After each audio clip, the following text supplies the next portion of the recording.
So you are a startup sportswear brand and you're thinking of launching for the first time. That is a great starter psychology. But long term, are you creating something that every single launch you need to reinvent from scratch, from your visual to the products you're designing, to the colors that you're creating? In this episode, I'm going to be giving you my experience and what they do to build long-term brands that have quality collections, and at every single phase in your business, what sort of drops you should be making so that each collection that you launch is intentional and builds on the last one. In order to do this, you need to have what I call as ecosystem collection building. And what an ecosystem is where each and every single collection is built with a long-term vision in play for what the brand is going to look like in 6 months, in a year, in 2 years, and in 5 years. So why do you want to do this? The first is understanding that each product forms a core part of your business that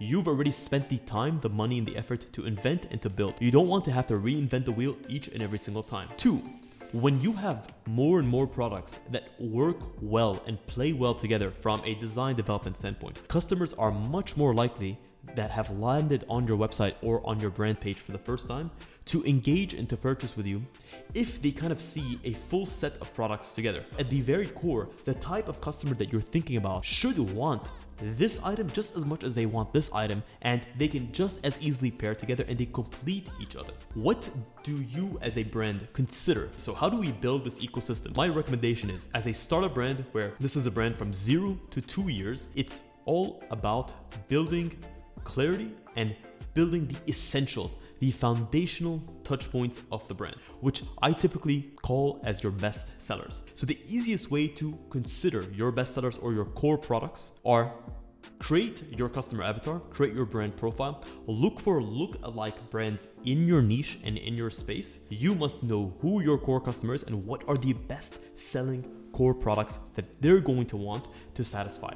Once you've hit the growth stage of your brand, you're now at the 2 to 5 year mark. So at this stage, you've had enough customer input and proof of concept to prove that your take on core customer silhouettes. And now it's time to provide layering pieces. These are complementary silhouettes, additional colors that may be seasonal versus core colors that can be more usable year round. At 5 to 10 years, you're now considered an established brand.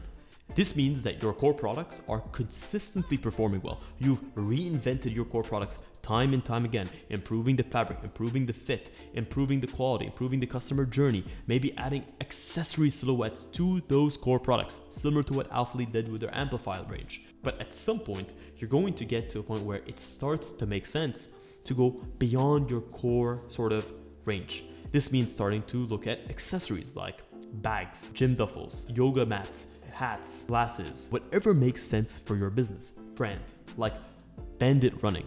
You may now also have the ability to invest into running shoes, and it makes sense to go into this vertical even though you might not have considered it in the first place. So using real world examples, you look at a brand like Nike, which started in the late 60s as Blue Ribbon, in the 70s transitioned into what we know today as Nike, started off in the running niche. First, they were selling Onitsuka Tiger shoes, and then they transitioned to making their own shoes, and then start to expand the range into like-minded or similar types of shoes in the running category, and then in the basketball space, and then soccer cleats, and then football cleats, and then they started to expand into the trainer, the sneaker category that we know today. Then they created sub-brands like Jordan Nike. They created sub-brands like actually Nike Running, Nike Sportswear, Nike Gym. All of these things that we know as Nike today started from the Nike running shoe, the waffle trainer that we know and love.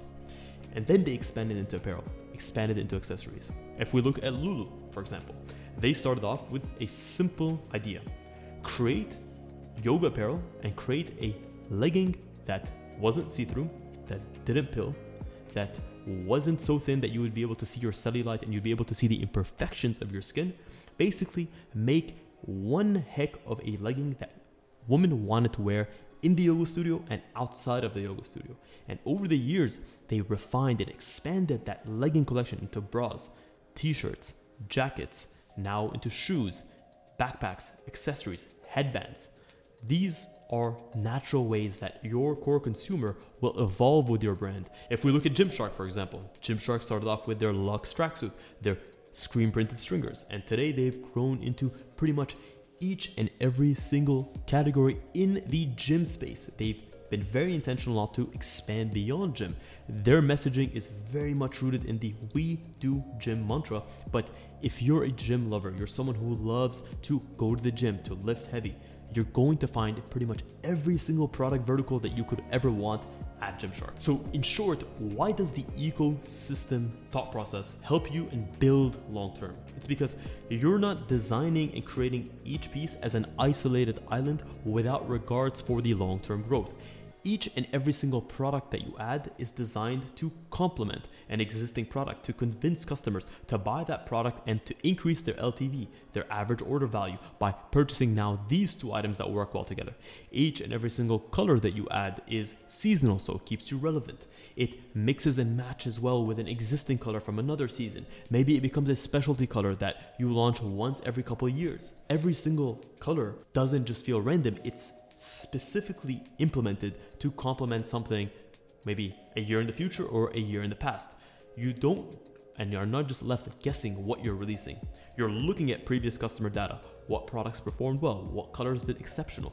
What products are moving? What sizes are moving? What fits are moving? And designing additional products to complement those in order to continue to satisfy and to improve your customers' value. So here's the truth. When you design with an ecosystem mindset, you're literally not just building, you're actually creating momentum for your brand that repays dividends years down the line.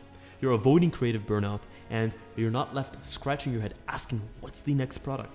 You're asking, how does this product fit into the grand vision that I want to create? So that every single product that you add is kind of like a deposit that you make into a savings account that has a high yield or a high interest to it. It compounds over time. So if you guys want to learn how to implement this ecosystem building into your brand, whether you're a startup brand starting from zero, or you have a year of sales under your belt and you want to learn how to start thinking long-term, or you're an existing brand with $1 million, $10 million of sales, you can check the link in the description. I offer one-on-one consultations every single week. My slots are limited, but if you want to apply to work with me, you can definitely do that in the description below. Guys, I say this from the very bottom of my heart. Thank you so much for tuning in to this episode of FittDesign TV. Until next week's episode, stay awesome.